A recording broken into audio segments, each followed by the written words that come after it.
Pass the aux. Yeah. Baby. What's up, man? I'm Michael.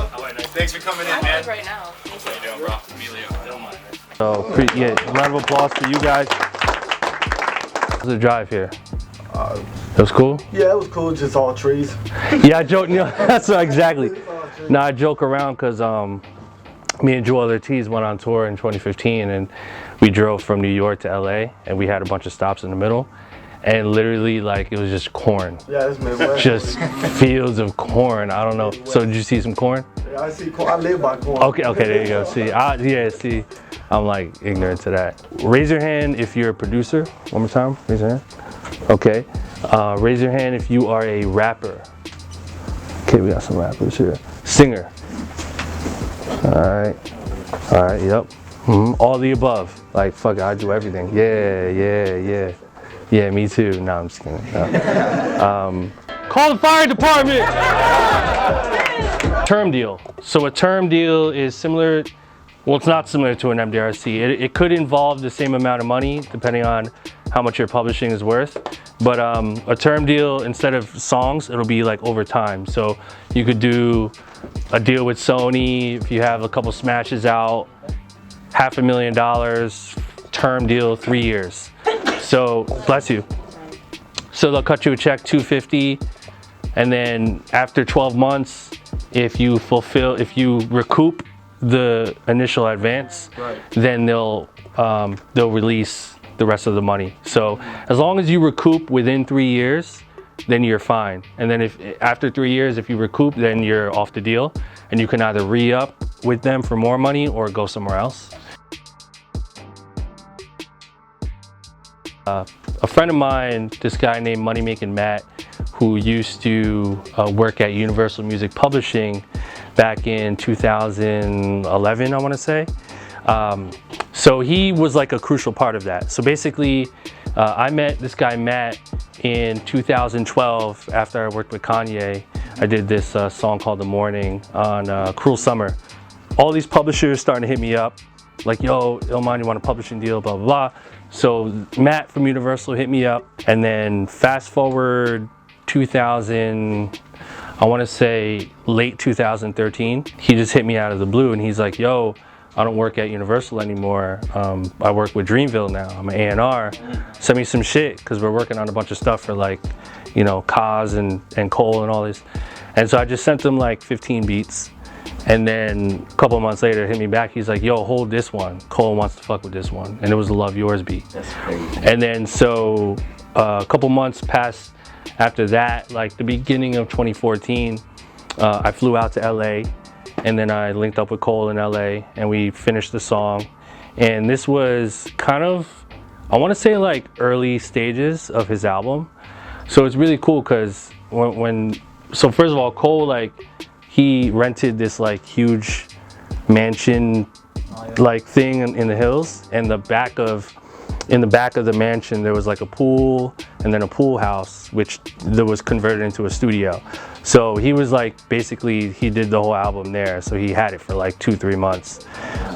So we went back there and he played me the rough version of Love Yours, like it was like half of a verse, and he was just telling me like, yo, I love this song, like this is kind of like the concept of the new album, you know, just talking about like being more self-aware and like loving yourself basically, and like not worrying about the outside shit that could affect you mentally. And he was just playing me a gang of shit. Like he had like 10 songs with vinyls. I was just like looking through folders, like vinyls unreleased, like all this stuff. So yeah, so that was it. And then we finished the song, and then it ended up kind of being like a favorite and one of my favorites still to this day, and that was it. That song changed my life. Yeah. Word. I mean, and it sounds so good. It's so good to listen to. I listened to it every day my senior year.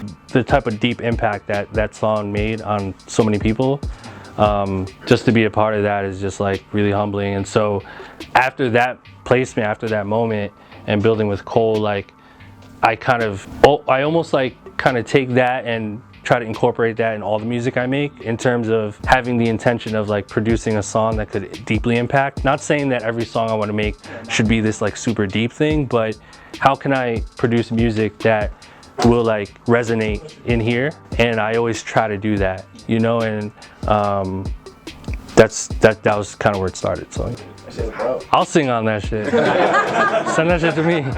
I'll sing on that. I almost forgot. Oh, thank you. Dude, this for you. Oh man, Star Wars. Hey, flash drive. And it's full of sound snippets from actually Star Wars, so you can use them on the BLAP-KITS. I know when y'all do the reviews, you play sound clips. You Wow. sound, so It says X-Wing on it. That's crazy, all man. that shit. Like I ran out and pulled the audio. This is chopped it up. amazing. Felt like it'd be funny. This is amazing. Holy shit. Appreciate that, bro. Oh man, absolutely. Now I'm rolling up a backwards. Shorty said she wants a model and an actress. Don't care about my income. I don't think I love her like Gucci undercover. She not in no stalker. What a life. Send me some stuff, because I'm always like, you know, looking for that kind of shit. Sure. Yeah, really polished. You like just did that completely on your own. Mixed it too. Yeah. Yeah, and the mix That sounds was in my basement. Like I just have it set up in my crispy. Yeah, really good. We get that. I guess what I'm like trying to do is make my beats slap harder. Like that's what I'm trying to accomplish because my I mean, sound is not. they're sounding pretty good. I think like you kind of have an advantage over a lot of people because you not only produce but you write top line and you sing. Like, and a lot of these artists that are on the charts right now, just they want songs on a silver platter handed to them. Like So finished, polished. literally finished, with the exception of a few. But a lot of them, surprisingly, just like they'll go into the studio and whatever A&R manager is there with loaded up with songs, they'll just have full songs, and then they'll play them, they'll listen to them, and be like, oh, I like that, the first song you played, let's cut that one, Right. and then they'll literally cut it to the T, you know. So I was that's how it always is. curious. I was like, how are these demos? Yeah, not all the time, but like a lot of the time it is, you know. So just keep plugging away at the songs. Send me some shit, and we're like, just whatever industry contacts you have now, just try to keep in touch with them, keep feeding them music, because everybody needs music. I really look at this very similarly to when you're a child and you find something that you just like are obsessed with, that you love. I mean, it could be like, for me it was, you know, 4 years old and playing Legos. I really believe that, appreciate it. I really believe that that same sort of like endorphin release is very similar to when we're adults. So, you know, I believe that everyone in here, if we all make music and we love making music, like what you were saying, I think that same kind of muscle in our brain is shooting and activating. Almost like electricity, right? Yeah, that same electricity like when we were kids. So, you know, if you have that deep of a connection with music and loving making music, then really, I mean, nothing can stop you, you know? So, yeah, I just think that's really interesting and amazing. Yeah. All right, clap it up. You can keep going, or you can keep going intelligently. Weigh your options. Look at the landscape. Look at Facebook. They cut the algorithm. Fuck Facebook. Go to Instagram. They're good. They just add a mute button. Scale back a little bit. YouTube, still on bullshit with money. Scale back a little bit. Find a route, because somebody has. All right? It might hurt. Might get tired of it, but love is there. And if it's not, either you find it or you move on to something that will make you happy. Yeah, have it. That's right.